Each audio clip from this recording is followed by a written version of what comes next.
বন্ধুরা, আবার একটি নতুন ভিডিও নিয়ে এসেছি তোমাদের জন্য। এই ভিডিওটিতে আমি তোমাদের ক্লাস 12 সদস্য অধ্যয়নের 3 নম্বর চ্যাপ্টার মানে জৈব বৈচিত্র্যটি এক্সপ্লেন করে দেব। চলো শুরু করা যাক। জৈব বৈচিত্র্য কি? জৈব বৈচিত্র্য শব্দটি জীব এবং জৈব বৈচিত্র্য দুটি শব্দের সমাহারে সৃষ্টি হয়েছে। বিভিন্ন ব্যক্তি বিভিন্ন সময় শব্দটিকে ব্যবহার করেছেন, তবে 80-র দশক থেকে এই শব্দের বহুল ব্যবহার এবং প্রচার দৃষ্টিগোচর হয়। জীব বৈচিত্র্য পৃথিবীতে থাকা জীবসমূহের বৈচিত্র্য এবং পরিবর্তনশীল অবস্থার কথা বোঝায়।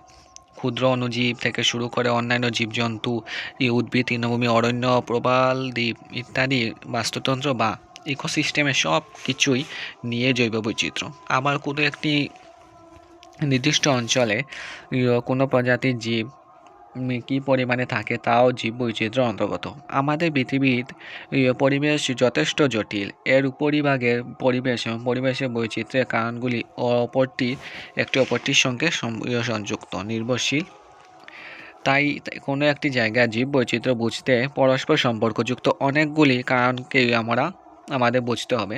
উদাহরণ হিসাবে বলা যায়, একটি জায়গার জীব বৈচিত্র্য বুঝতে আমাদের জলবায়ু, মাটি, প্রকৃতি, পৃথিবীর উপরিভাগের অবস্থা, সূর্যের তাপের বিকিরণ ইত্যাদি অনেকগুলি কারককে বুঝতে হবে। বিশেষ প্রণিধানযোগ্য কথা হলো জীব জগতে ক্রমবিকাশ এবং বিলুপ্তি একটি প্রাকৃতিক ঘটনা। এখন পর্যন্ত পৃথিবীর মোট 5বার জীব জগতে সম্পূর্ণ বিলুপ্তি ঘটে, আবার নতুন জীবজগতের সৃষ্টি হয়েছে। পৃথিবীতে মানুষের আবির্ভাবের পর এই বিলুপ্তিকরণ প্রক্রিয়াটি আরও একবার হবার সম্ভাবনা দেখা যাচ্ছে। তেমন হলে এই প্রক্রিয়ার হবে ষষ্ঠ বিলুপ্তিকরণ, মানে 6 নম্বর বিলুপ্তিকরণ প্রক্রিয়া। পরিবেশের কারকসমূহে বিভিন্ন সাথে সংস্পর্শের ফলে মানবজাতি যে অভিজ্ঞতাগুলি লাভ করেছে তা নিম্নরূপ: জলবায়ু, ভূপ্রকৃতি এবং বিভিন্ন জীবের মধ্যে থাকা পারস্পরিক যোগসূত্রে জীবসমূহে পৃথিবীতে নানাভাবে ছড়িয়ে থাকা বা বিতরণের প্রভাব বিস্তার। জীববৈচিত্র্য নিরক্ষীয় অঞ্চল বেশি এবং মেরু অঞ্চলে ক্রমান্বয়ে হ্রাস পায়। পৃথিবীতে এমন কিছু বিশেষ অঞ্চল আছে যেখানে কিছু বিশেষ ধরনের জীব পাওয়া যায়, উদাহরণস্বরূপ অস্ট্রেলিয়া, দক্ষিণ আমেরিকা ইত্যাদি। আর জীববৈচিত্র্য নামক বিজ্ঞানের এই শাখা তুলনামূলকভাবে নতুন। চার্লস ডারউইন, ফিলিপ সুটওয়েল, শেল্টার, আলফ্রেড রাসেল ওয়ারেলসের মতে বিজ্ঞানীদের নিরলস অধ্যয়ন বা গবেষণার ফলে জীববৈচিত্র্য নামক বিষয়টি একটি গুরুত্বপূর্ণ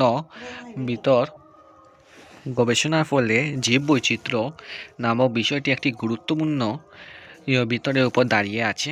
বর্তমানকালে জীববৈচিত্র্যের ধারণাটি বিভিন্ন বিজ্ঞানী বা পরিবেশ বিজ্ঞানীরা বিভিন্ন সময়ে বিভিন্নভাবে ব্যবহার করেছেন।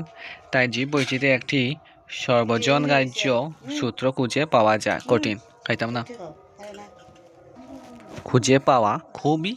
পাওয়া কঠিন। 1992 সালে রাষ্ট্রসংঘে রিও ডি জেনেরিওতে হওয়া অধিবেশন আর্থ সামিট জৈব বৈচিত্র্যের একটি সূত্র বা সংজ্ঞা সর্বসম্মতক্রমে গ্রহণ করা হয়। এই সংজ্ঞা অনুযায়ী জৈব বৈচিত্র্য হল স্থলভাগ, জলভাগ এবং উভয়চর জীববৈচিত্র্যে থাকা বৈচিত্র্য এবং যে কোনো বাস্তুতন্ত্রের অংশস্বরূপ একাধিক জীব বা একাধিক বাস্তুতন্ত্রের ইকোসিস্টেমের মধ্যে পারস্পরিক যোগাযোগ ও বৈচিত্র্যপূর্ণ সহাবস্থান। এরপর হলো জৈব বৈচিত্র্যের এই ধারণাটি সাধারণে গ্রহণযোগ্য করার ক্ষেত্রে 1992 সালে রাষ্ট্রসংঘের অধিবেশন এক বিশেষ ভূমিকা পালন করেছে। বিজ্ঞানীরা প্রাথমিকভাবে জীব বৈচিত্র্য 3 প্রকারে ভেদ করেছেন: প্রজাতিগত বৈচিত্র্য, স্পেসিফিক ডাইভার্সিটি। প্রজাতিগত বৈচিত্র্য বলতে একটি স্থানে বিভিন্ন শ্রেণীর জীবসমূহের মধ্যে থাকা সংখ্যার পার্থক্যকে বোঝায়। আর প্রজাতিগত বৈচিত্র্য তিন কারকের উপর গঠিত: প্রজাতিগত সমৃদ্ধ, স্পেসিফিক রিচনেস; বর্গীকরণ বা বংশগত ভিন্নতা, ট্যাক্সোনমিক; সমশ্রেণীর জীবের সংখ্যা, বর্গীকরণ তথা বংশগত ভিন্নতা হলো বিভিন্ন শ্রেণীর মধ্যে থাকা বংশগত সম্পর্ক। প্রজাতিগত সমতা হলো বিভিন্ন জীবের মধ্যে থাকা প্রাচুর্যের অ্যাবান্ডেন্স অনুপাত। বংশগত বৈচিত্র্য জেনেটিক ডাইভার্সিটি। বংশগত বৈচিত্র্য সমশ্রেণীভুক্ত জীবদের মধ্যে থাকা পার্থক্যকে বোঝায়। প্রত্যেক প্রজাতির জীবই নিজের দেহে থাকা জিনের জন্য কিছু বিশেষ গুণাগুণ বিশিষ্ট হয়। উদাহরণস্বরূপ প্রত্যেকটি মানুষের মুখমণ্ডল শরীরে থাকা জিনের জন্যই আলাদা হয়। বংশগত বৈচিত্র্যের সমপ্রজাতির জীবের মধ্যে বিভিন্নতা সৃষ্টি করে। উদাহরণস্বরূপ কুকুরের বিভিন্ন প্রজাতি বা গোলাপের বিভিন্ন প্রজাতি উল্লেখ করা যায়। একই প্রজাতির মধ্যে বংশগত বৈচিত্র্য প্রজননের দ্বারা সৃষ্টি হয়। প্রাণীর জিনের গুণাগুণ প্রজননের ফলে সৃষ্টি হওয়া সন্তানদের শরীরে বাহিত হয় এবং নতুন গুণের সৃষ্টি হয়। বংশগত বৈচিত্র্যের ধারণাটি সাধারণত কৃষি এবং খাদ্য নিরাপত্তার বিষয়ের সাথে সম্পৃক্ত রয়েছে বলা হয়। বংশগত গুণের হ্রাস হবার ফলে বহু খাদ্যশস্য ইতিমধ্যেই লুপ্তপ্রায়। বর্তমানে মাত্র 100টি প্রজাতির উদ্ভিদই পৃথিবীতে 90% মানুষের খাদ্যশস্যের চাহিদা পূরণ করছে। এই খাদ্যশস্যের মধ্যে ধান, মকই, গম এই তিনটি শস্য প্রয়োজনীয় ক্যালোরি 67% এবং প্রয়োজনীয় প্রোটিনের 56% যোগান দিচ্ছে। বাস্তুতান্ত্রিক বৈচিত্র্য ইকোসিস্টেম ডাইভার্সিটি। বাস্তুতান্ত্রিক বৈচিত্র্য জীববৈচিত্র্যের একটি ভাগ। বাস্তুতান্ত্রিক বৈচিত্র্য একটি অঞ্চল বা সম্পূর্ণ পৃথিবী বাস্তুতান্ত্রিক বোঝায়। এই জীববৈচিত্র্যের জন্য আমরা খাদ্য এবং জলের যোগান পাই এবং এই বৈচিত্র্যের জন্য জলবায়ু পরিবর্তন হয় এবং বাস্তুতন্ত্রে স্থলজ এবং জলজ উভয় পরিস্থিতি বোঝায়। তাছাড়া বিভিন্ন ধরনের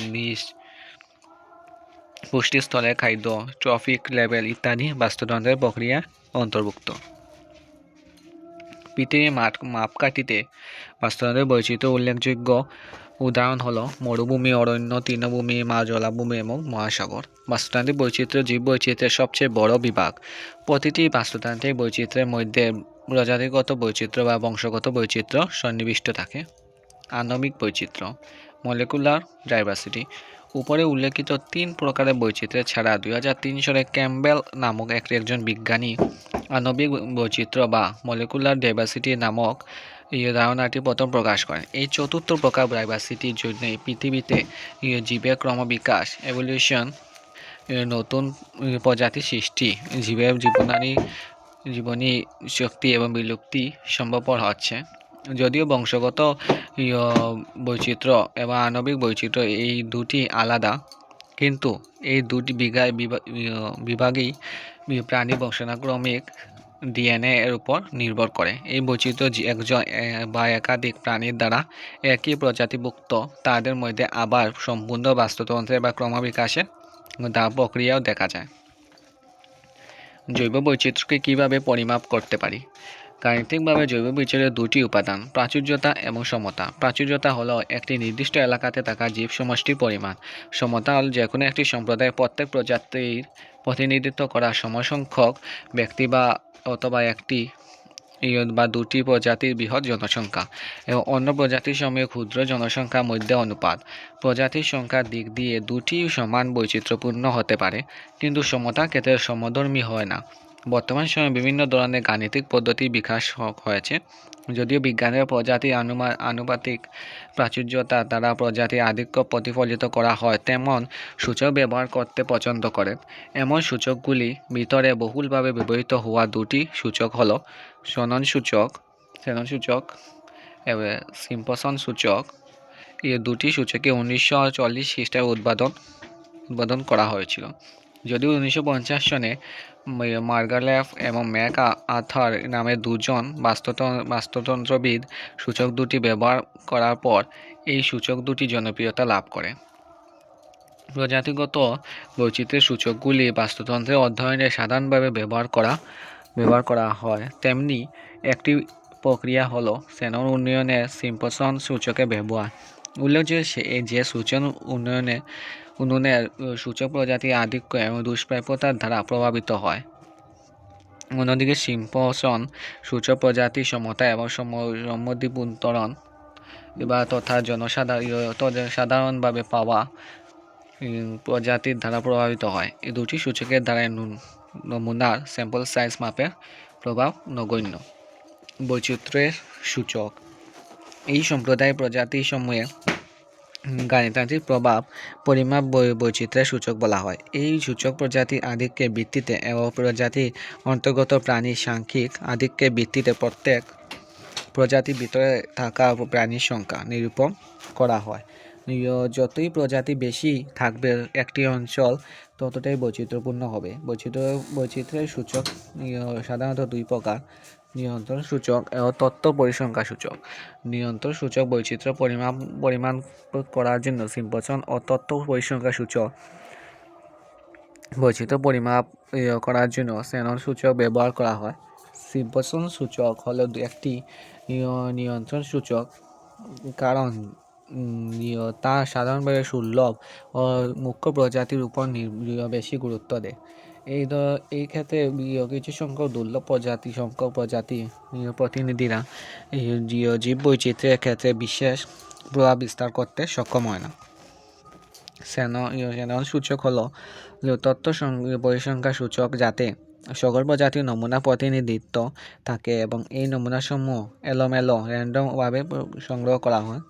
শেনন সূচক হলো একটি বিশেষ প্রজাতি পাওয়া একক সর্বমোট প্রজাতির অনুপাত।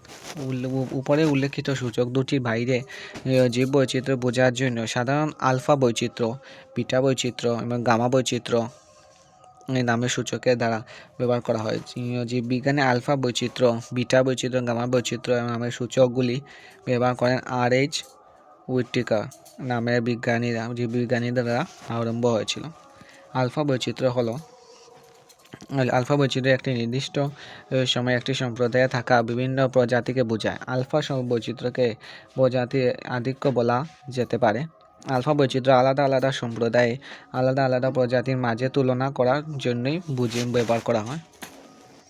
দেখো, প্রজাতি 1 লাল কালার হলো প্রথমটি অঞ্চলে 1, 2, 3, 4, 5টি, এবং প্রজাতির 2 নম্বর কালারটা হলো প্রজাতি কর মধ্যে নেই, খর মধ্যেও নেই। আর 3 নম্বর হলো 1, 2, 3 পাক্কা কয়েকটি আছে। প্রজাতি 2 হলো সবুজ কালার হতে পারে, আর প্রজাতি 4 হলুদ কালার। নিয়ে আসতে দেখি বিটা বৈচিত্র্য, বিটা ডাইভার্সিটি। এই পরিমাপ হলো প্রজাতির বৈচিত্র্যের সঙ্গে প্রাকৃতিক পরিবর্তনের উত্থান পতনের হার। উদাহরণস্বরূপ, বিটা বৈচিত্র্য বেশি হবে যদি একটি বৃহৎ সম্প্রদায়ের প্রজাতি বৈচিত্র্য এক উচ্চতাযুক্ত পর্বতের খাড়া অঞ্চলে একসাথে পাওয়া যায়। আবার বিটা বৈচিত্র্য কম হবে যদি একটি প্রজাতির সম্পূর্ণ পার্বত্য অঞ্চলটিকে পাওয়া যায়। বিটা বৈচিত্র্যের প্রক্রিয়াগুলি হলো প্রকৃত প্রজাতি গুণন, ইউটেকার প্রজাতি ঘূর্ণন এবং আনুপাতিক প্রজাতি ঘূর্ণন। দেখতে পাচ্ছ পর্বতীয় ঢাল প্রজাতি 1 নিচের দিকে, প্রজাতি 2 একটু উপরে এবং প্রজাতি 3 একটু উপরে, আর প্রজাতি 2 পর্বতীয় ঢালে পুরো উপরে, সবটি প্রজাতি 2। এগুলো গামা বৈচিত্র্য, গামা ডাইভার্সিটি। গামা বৈচিত্র্য হলো সাধারণত একটি বৃহৎ ভৌগোলিক অঞ্চলের প্রয়োগ করা হয়। জীববিজ্ঞানী গামা বৈচিত্র্য হলো একটি ভূদৃশ্যপটের সর্বমোট প্রজাতির বৈচিত্র্য। হুইটেকার ধারণা মতে ভূদৃশ্যপটের সর্বমোট প্রজাতির বৈচিত্র্য দুটি বিষয়ের উপর নির্ভর করে: স্থানীয় নিবাস স্থান সময়ের গড় প্রজাতির বৈচিত্র্য এবং নিবাস স্থানগুলির ভিন্নতা। এই চুক্তি মতে আলফা বৈচিত্র্য এবং বিটা বৈচিত্র্য হলো গামা বৈচিত্র্যের স্বতন্ত্র উপাদান। দেখতে পাচ্ছ বৃহৎ ভৌগোলিক অঞ্চল। অসমে জীব বৈচিত্র্যের বর্তমান অবস্থা। অসমে জীব বৈচিত্র্যের কি বর্তমান অবস্থা চলো দেখে নেই। প্রেজেন্ট ভারতবর্ষের উত্তর পূর্বে অবস্থিত রাজ্যগুলির মধ্যে একটি হলো অসম। আর অসম পাহাড় পর্বত, মালভূমি, নদী উপত্যকা, অরণ্য ইত্যাদি অনুপম জীববৈচিত্র্যে পরিপূর্ণ একটি রাজ্য। ভারতবর্ষে দুটি জীব বৈচিত্র্য হটস্পট হলো পশ্চিম ঘাট পর্বত ও উত্তর পূর্ব ভারত। আমাদের অসম রাজ্য উত্তর পূর্ব ভারতের একটি গুরুত্বপূর্ণ অঙ্গ। অদ্বিতীয় প্রকৃতি, আবহাওয়া অবস্থা, মাটির ধরন প্রভৃতি এই অঞ্চলটিকে জীববৈচিত্র্যের ক্ষেত্র উৎকর্ষতা লাভ করতে সহায়তা করে আসছে। অসমের জীববৈচিত্র্যের কয়েকটি বৈশিষ্ট্য হলো অরণ্য বা বনাঞ্চলের প্রাচুর্য, এবারে ব্রহ্মপুত্র ও তার উপনদী সমূহের দ্বারা সৃষ্ট জালিকা, আর্দ্রভূমি বাস্তুতন্ত্র ইকোলজি, তৃণভূমি বাস্তুতন্ত্র, রাষ্ট্রীয় উদ্যান অভয়ারণ্য। অসমের রাষ্ট্রীয় উদ্যান অভয়ারণ্যের একটি তালিকা হলো রাষ্ট্রীয় উদ্যান কাজিরাঙ্গা মানস রাষ্ট্রীয় উদ্যান, ডিব্রু-চৈখোবা রাষ্ট্রীয় উদ্যান, নামেরি রাষ্ট্রীয় উদ্যান, ওরাং রাষ্ট্রীয় উদ্যান। অবস্থানীয় জেলা গোলাঘাট, নোয়াগাঁও রাষ্ট্রীয় উদ্যান, শোণিতপুর, চিরাং, বাক্সা, ডিব্রুগড়, তিনসুকিয়া, শোণিতপুর, উদালগুড়ি, শোণিতপুর। বর্গ কিলোমিটার দেখতে পাচ্ছ 858.98 500। আমচাং অভয়ারণ্য, বরাইল অভয়ারণ্য, বুড়াচাপড়ি অভয়ারণ্য, দ্বীপরবি অভয়ারণ্য। সবটি পর্বে টোটাল 19টা মনে আছে। ম্যাপে দেখানো হয়েছে, ম্যাপটি তোমরা স্ক্রিনশট করতে পারবে, দেখে নাও। উদ্ভিদের বৈচিত্র্য, অনুকূল ভৌগোলিক অবস্থান, বৈচিত্র্যপূর্ণ ভূপ্রকৃতি এবং অনুকূল জলবায়ু অবস্থায় জৈব বৈচিত্র্যের ক্ষেত্রে অসমকে সমৃদ্ধ করে তুলেছে। অসমের বিভিন্ন উদ্ভিদগুলি বিশেষত ক্রান্তীয় প্রকৃতির। সেগুলির মধ্যে চিরহরিৎ, অর্ধচিরহরিৎ, সেমি এভারগ্রিন, তৃণপর্ণপত্রী, জলজ ঘাস অরণ্য দেখতে পাওয়া যায়। অসম গুরুত্বপূর্ণ বিভিন্ন ধরনের উদ্ভিদ প্রজাতি পাওয়া যায়। তার মধ্যে হলো হালং বা ক্যাম্পাস, গুরুজান, মেকাই, এবারে নাগকেশর,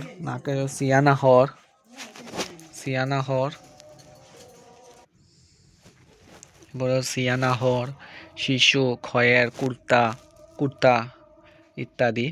বাসস্থান, কৃষিকার্য ও অন্যান্য ধরনের উৎপাদনের জন্য যে বৃহৎ পরিমাণ অরণ্যের ধ্বংস চলছে আইনি ও বেআইনিভাবে, সেগুলি রাজ্য অরণ্য অঞ্চলটিকে বৃহৎ হারে হ্রাস করেছে। রাজ্যে বহু গণ অরণ্য অঞ্চল ক্রমান্বয়ে ধ্বংস হতে হতে অরণ্যের তালিকা থেকে অবনমিত হচ্ছে। বহু পরিবেশজনিত সমস্যা যেগুলি মানুষকে সাধারণত ভুগতে হচ্ছে, যেমন বন্যা, ভূমিস্খলন ইত্যাদি প্রত্যক্ষভাবে অরণ্য ধ্বংসের সঙ্গে জড়িত এক কথা বলা যায়। এই কারকগুলি রাজ্যে বা বাস্তুতন্ত্রে মহা দুর্যোগের কারণ হয়ে দাঁড়াবে অদূর ভবিষ্যতে। অসমের উদ্ভিদ প্রজাতির সাধারণ পারিসাংখ্যিক বিশ্লেষণ হলো, দেখো অসমের প্রজাতির নাম ফার্ন অ্যান্ড লিস, গোত্রের সংখ্যা হলো 4, গণের সংখ্যা হলো 6, প্রজাতির সংখ্যা 10। আর বিশ্লেষণ হলো ফানেলিস 315 এবং 40টি প্রজাতি, একাডিয়ামে অসমে 25.45, ভারতে 25.7 রয়েছে প্রজাতি। তোমরা স্ক্রিনশট মারতে পারো, পড়তে পারো।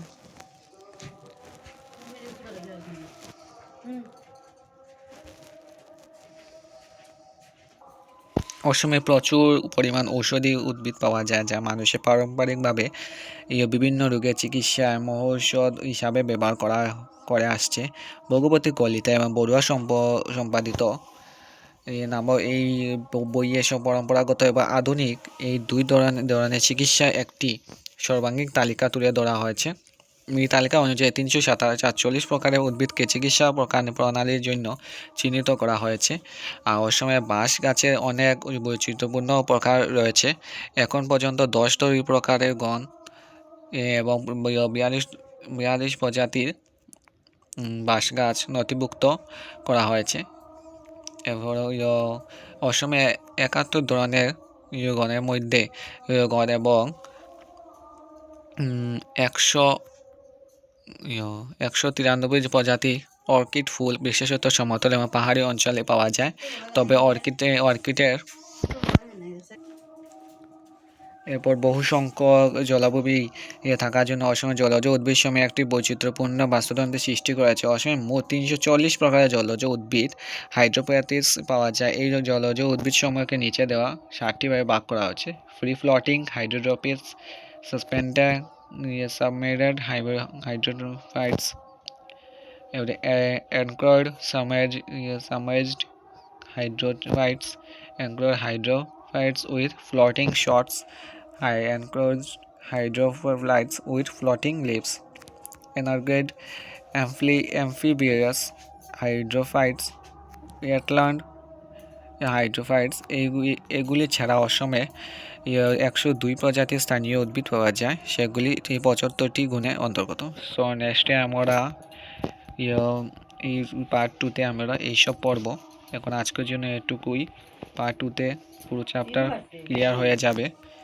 সো তোমরা একবার এগুলি দেখো, সামনে খুব সুন্দর সুন্দর জিনিস আসবে, মানে নলেজেবল। পার্ট 2তে খুব নলেজ গেইন করা যাবে এবং এখান থেকেই কোয়েকশন আসবে। তোমরা একবার অনুশীলনী এগুলি দেখে নাও, এটুকুই অনুশীলনী। সো আজকের জন্য এটুকুই। লাইক শেয়ার কমেন্ট করে দেবে।